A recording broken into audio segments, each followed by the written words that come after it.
Citroen has earned an enviable reputation for its people carriers, and the SpaceTourer sits at the top of that family tree.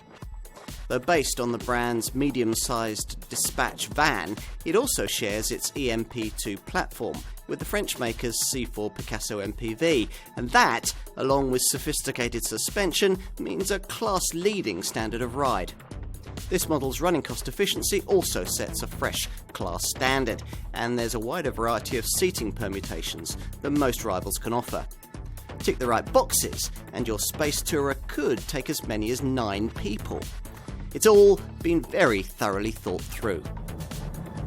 The SpaceTourer is an MPV based on a van that's built on Citroen's EMP2 family car platform. As a result, this large people carrier rides over poor road surfaces with a calm and composure that most of its commercial vehicle-derived rivals just can't match. Helping in this regard is a suspension design using adaptive shock absorbers that provide excellent control no matter how many people are on board.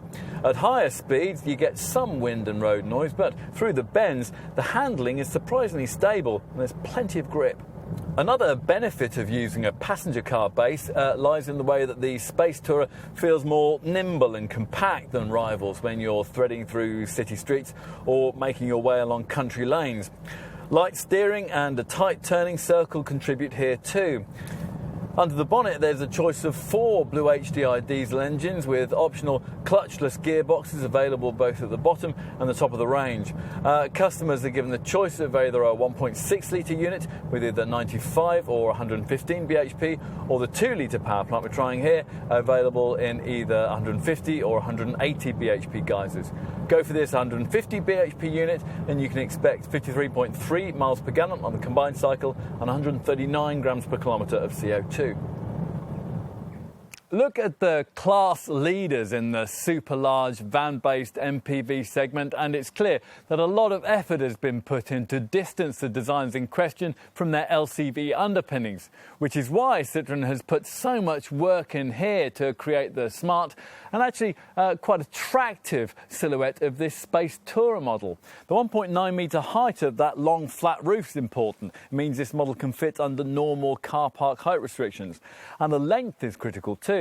Don't automatically assume that a super large MPV like this one has to be super long from bonnet to rear bumper. One of the body style options with this model is a relatively compact 4.6 metre long XS body shape that actually measures in at around 250mm shorter than car-derived MPVs like Ford's Galaxy or Volkswagen Citroen.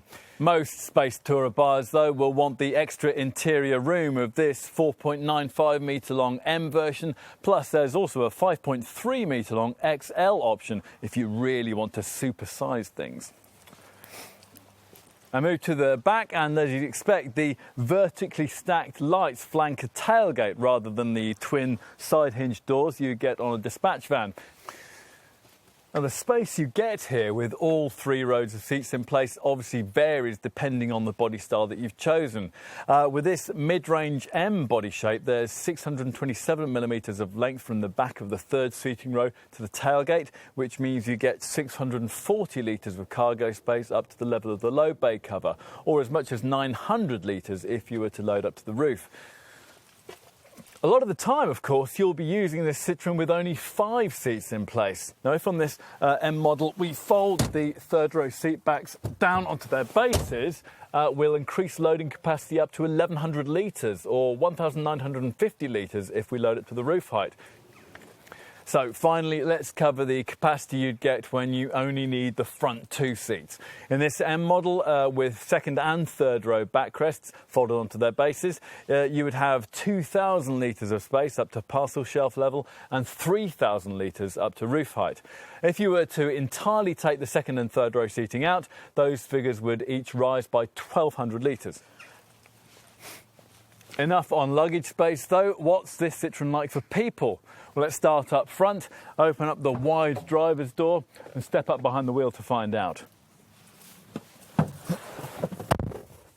This particular model is a business-trimmed variant, which means that there's the no-cost option of the dual front passenger bench that would normally be fitted in a dispatch van. The fascia's focal point is found with this centrally situated 7-inch colour touchscreen, the most sophisticated we've come across in any Citroen so far. It includes a mirror screen feature, so you can duplicate your smartphone's display onto the monitor via either the Apple CarPlay or the MirrorLink Android Auto systems. Here in the second row, where you get ample knee, shoulder and headroom, there's a 3-person rear bench that'll have a 60-40 split in it, provided you've taken up the option of having a third seating row behind. Now, on a field model, the seats are mounted on rails, so you can slide them backwards and forwards, although not individually. The middle seat will be joined to one of the outer ones. Now, let's see what it's like in the optional third row of this SpaceTourer. The outer passenger side seat lifts and tilts forward to aid access, and that's something that's further aided by the provision of a higher roofline than you'd find in something like a Citroen or a Galaxy. And once you are in, you'll be reminded just why medium-sized vans make such a great starting point for a properly large, family-sized MPV. Instead of being crammed in cattle class as you would be in even the largest car-based people carriers, there's more than enough space here for arms, legs and heads. The Citroen SpaceTourer is a welcome addition to the largest segment of the MPV market. Its good looks and smart interior give it instant appeal, while the versatility of choosing from 5, 6, 7, 8 or 9 seat configurations across 3 different body lengths give this French model more options than most rivals can offer. The problems with this MPV, such as they are, tend also to be things that apply to rivals in the segment.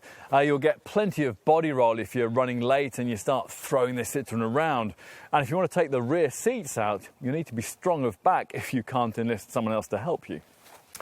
Otherwise, this Citroen's main issue probably lies in the fact that much the same package and much the same price is available badged as either a Peugeot Traveller or a Toyota Proace Verso, which means that if you like the design of this people carrier, and we can see why you might, then a decision to go for this Citroen version will probably be heavily influenced by the kind of deal being offered. Value, though, continues to be a brand strong point, just like MPV design, in fact. Some things never change.